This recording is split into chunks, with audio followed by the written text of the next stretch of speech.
অ্যানাস কিচেনে আপনাদের সবাইকে স্বাগত। আশা করি সবাই ভালো আছেন।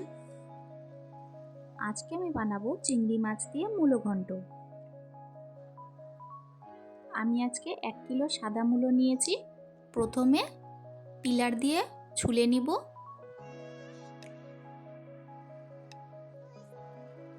এরপর মূলোগুলো গ্রেট করে নিব।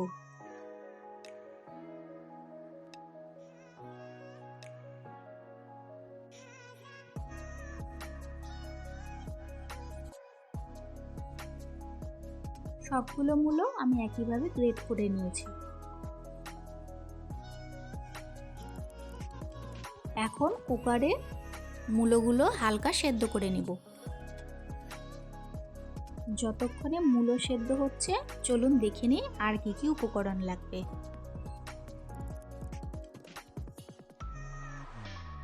500 গ্রাম চিংড়ি মাছ আমি ভালো করে ধুয়ে পরিষ্কার করে নিয়েছি।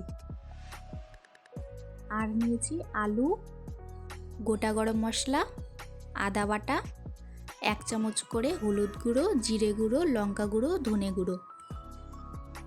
মশলাতে জল দিয়ে গুলে রাখবো। মাছে 1/2 চামচ করে হলুদ গুঁড়ো ও নুন দিয়ে ভালো করে মেখে রাখবো। আজকের রেসিপিটা যদি আপনাদের ভালো লাগে আমার চ্যানেলটিকে লাইক, শেয়ার, সাবস্ক্রাইব করে আমার পাশে থাকবেন।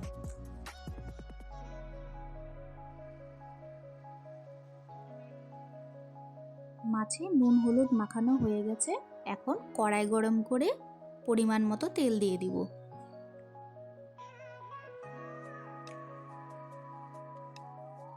মাছগুলো ছেড়ে দিব ও হালকা করে ভেজে নিব। হালকা করে ভাজা হয়ে গেছে। এখন আমি একটি পাত্রে তুলে রাখব। এখন কড়াইতে 2 টেবিল স্পুন তেল দিয়ে একটি তেজপাতা, 1/4 টিস্পুন জিরে ও গোটা গরম মশলা দিয়ে নাড়তে থাকবো। ফোড়নের থেকে গন্ধ বের হলে আলুগুলো ছেড়ে দিব। আলুগুলো লাল হওয়া অবধি ভাজতে থাকবো।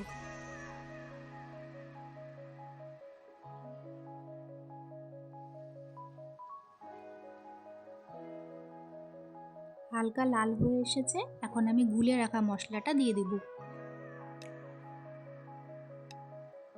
তেল ছাড়া অবধি কষাতে থাকবো।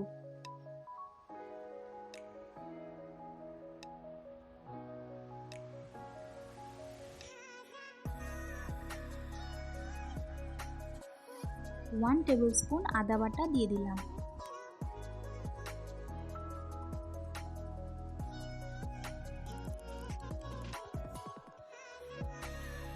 কষানোর সময় আরও একটু জল দিয়ে দিলাম। এতে করে মশলাটা পুড়ে যাবে না।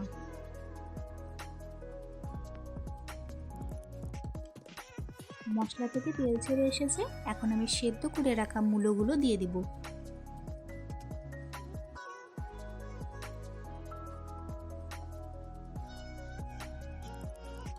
ভালো করে মিক্স করে নিয়ে কষাতে থাকবো। এরপর 1 টেবিল স্পুন চিনি দিয়ে দিব।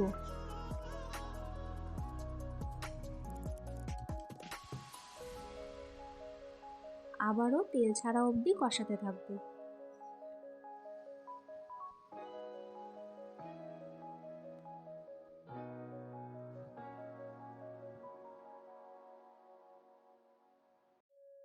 এখন স্বাদ মতো নুন দিয়ে দিব।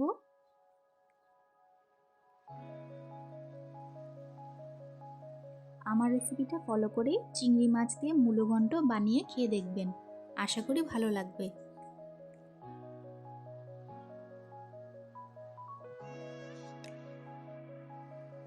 এরপর ভাজা চিংড়ি মাছগুলো দিয়ে দিব।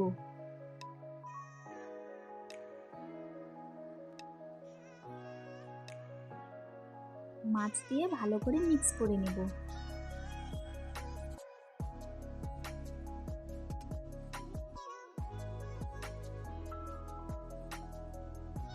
ওয়ান টেবিল স্পুন ঘি দিয়ে দিলাম। ঘি দেওয়াতে মূলো ঘন্টর টেস্টটা ভীষণ ভালো আসে। 1 টিস্পুন গরম মশলা বাটা দিয়ে দিলাম। আমার কাছে গরম মশলা বাটা ছিল বলে দিয়েছি, আপনারা চাইলে গরম মশলা গুঁড়োও দিতে পারেন।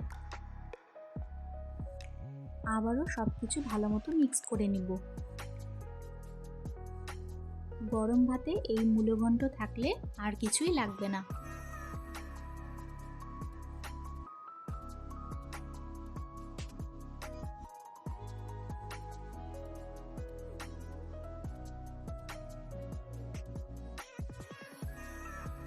সব কিছু দিয়ে 3-4 মিনিট মতন কষালেই সাইড থেকে তেল ছেড়ে আসবে। ব্যাস তৈরি হয়ে গেল আমাদের আজকের রেসিপি চিংড়ি মাছ দিয়ে মূলঘণ্ট।